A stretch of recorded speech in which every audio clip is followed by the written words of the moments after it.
So today we have a new doggy day school student. So this is Winston. He's a bit of a wild jelly bean and not a bad way. So remember that a lot of times when your puppies are doing a lot of this jumping behavior, they could be dealing with some anxiety, some excitement. Sometimes it's typically, oh my goodness, chewing is optional. It's a little bit of a trail mix of emotions though. So one of my favorites is if your puppy comes in a little hot and heavy is to go right into some find its. Find its are one of my favorites because you can get your puppy to diffuse from you as the target to now the floor and also searching for those items. You're also now reinforcing as the puppy comes into your space to not jump for coming by and checking in and then moving away. They're getting reinforced for doing that instead. So a lot of times if your puppy's chewing is optional though when you're running, ready? Find it. So if your puppy is going and doing some of these lovely find its, this is another great way to practice. If let's say they get excited even with you, let alone company or friends or family, helping them pick behaviors to do instead when they don't know what else to do. So what I mean by that is if your puppy is too overstimulated or too overwhelmed and they cannot go into, oops, he says, I didn't see that one go, ready? So ready, find it. So I know some of the snacks that were brought in for him were soft and chewy and others were a bit crunchy. What happened? Oh, you need some help?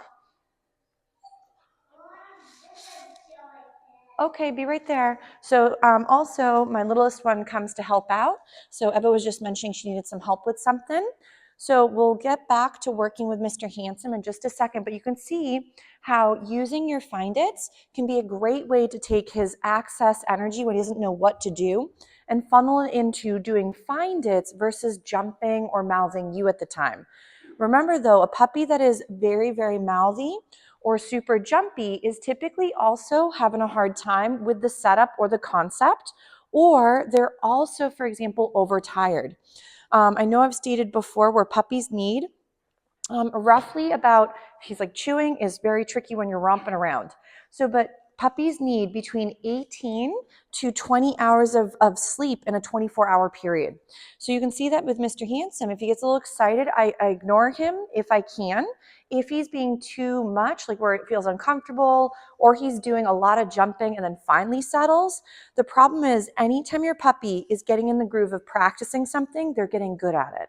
So if let's say Mr. W is getting in the habit of, oh, every time I jump up, I get maybe negative attention or I get some sort of response or they finally pay attention to me, we may by accident be reinforcing the behavior we're trying to get rid of. So be careful that you're not, for example, nice job, cuteness. He says, hold on, that smells really intriguing. So as he's getting comfortable, you'll see that he goes for some of the food, but not all the food. So a lot of times when your puppy's trying something novel, they may not always feel as comfortable to go right into the food. And that's, again, another little barometer or like a gauge as to how comfortable your puppy might be. I'm coming up in 1 second, okay? Give me one moment. So as Mr. W gets more comfortable in class or in the program, for example, ready? Winston. Yes, what a great job. You almost had it right here. Good job. So as he gets more comfortable, he will then start to be able to offer other skills as opposed to some of that jumping. But sometimes what's happening is he's a little overwhelmed and there we go, yes, and a little too excited. So this doesn't mean that he's doing anything wrong. Remember, your puppies are doing the very best they can with the information we've provided. So also, I always tell my students, think about your puppy as a furry little exchange student who doesn't know what's expected of them verbally, culturally, or physically. So if you're thinking, and again, he's been romping and chewing, I know some of the snacks that were brought in were a bit crunchy. So sometimes if he does do a better job with softer snacks, I know there are a few others that were more like a jerky. He does much better with those than those little green snacks that are sometimes a bit crunchy. But remember, what you could also be feeding is for the behavior you'd rather. So let's say again, ready?